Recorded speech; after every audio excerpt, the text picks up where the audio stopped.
নমস্কার বন্ধুরা, আপনারা যে যেখানেই আছেন আশা করি ভালো আছেন, সুস্থ আছেন। আজ আপনাদের সামনে যে বিষয়টি নিয়ে তুলে ধরব সেটি হচ্ছে ইসরায়েল ও গাজার যুদ্ধের কিছু আপডেটস।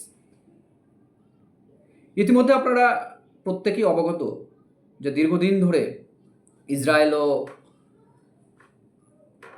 প্যালেস্তাইনের মধ্যে নানা টানাপোড়েন ও যুদ্ধ চলছে, প্রাণ যাচ্ছে হাজার হাজার নিরীহ শিশু, নর নারীদের।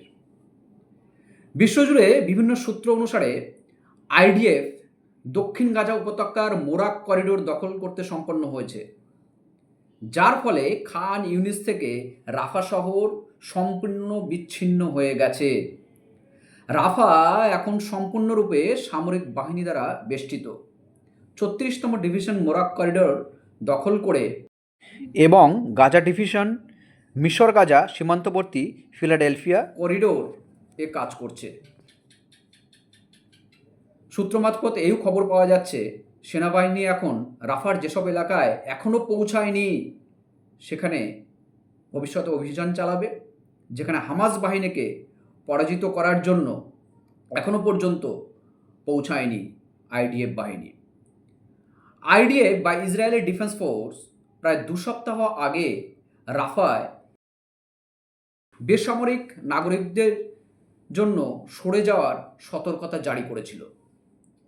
হামাস একটি ভিডিও প্রকাশ করেছে যেখানে ৭ই অক্টোবর ২০২৩ সালে ইসরায়েলে আক্রমণের সময় ফিলিস্তিনি জঙ্গি গোষ্ঠী কর্তৃক অপহৃত ইসরায়েলি আমেরিকান জিমি অ্যাডান আলেকজান্ডারকে দেখানো হয়েছে।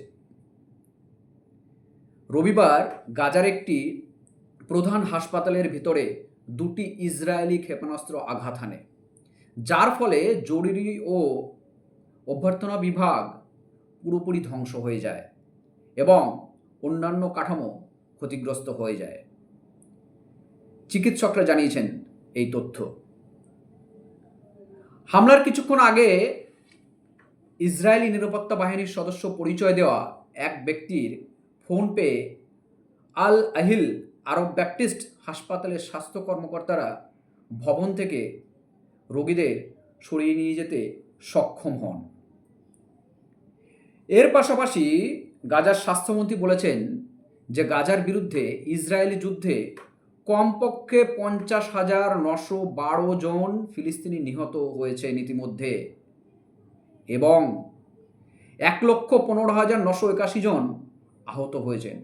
ভাবতে পারছেন, ৫০,৯১২ জন ফিলিস্তিনি নিহত হয়েছেন। ফিলিস্তিনি হোক বা বিশ্বের অন্য যে কোনো দেশের নাগরিক হন, মৃত্যু কিন্তু সবসময় দুঃখজনক, কোনোভাবেই মৃত্যু কাম্য নয়।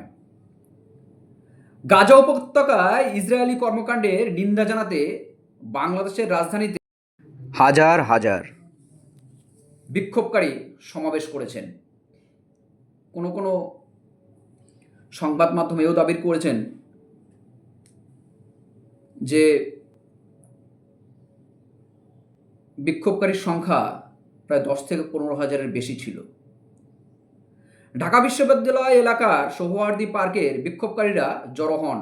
তারা শত শত ফিলিস্তিনি পতাকা বহন করেন এবং মুক্ত ফিলিস্তিনটা মুক্ত করার আওয়াজ তোলেন এবং ইসরায়েল বিরোধী নানা ধরনের স্লোগান তারা দিতে থাকেন।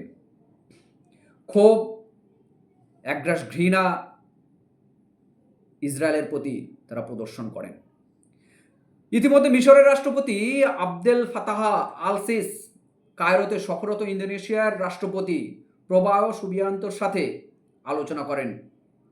গাজা উপত্যকার উন্নয়ন এবং দ্বিপাক্ষিক সম্পর্ককে কৌশলগত অংশীদারিত্ব উন্নতি করার বিষয়ে আলোচনা করেন। মিশরের রাষ্ট্রপতির বিবৃতিতে এই তথ্য দেওয়া হয়েছে। বন্ধুরা, যা আপডেটস আমরা পেয়েছি বিভিন্ন সূত্রের মাধ্যমে, সেগুলো আপনাদের সামনে পরিবেশন করলাম।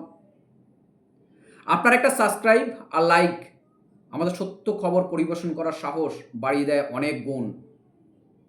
আজকের এই কঠিন সময়ে সঠিক ও সত্য খবর পরিবেশন করার সৎ সাহস অনেক চ্যানেলেরই নেই।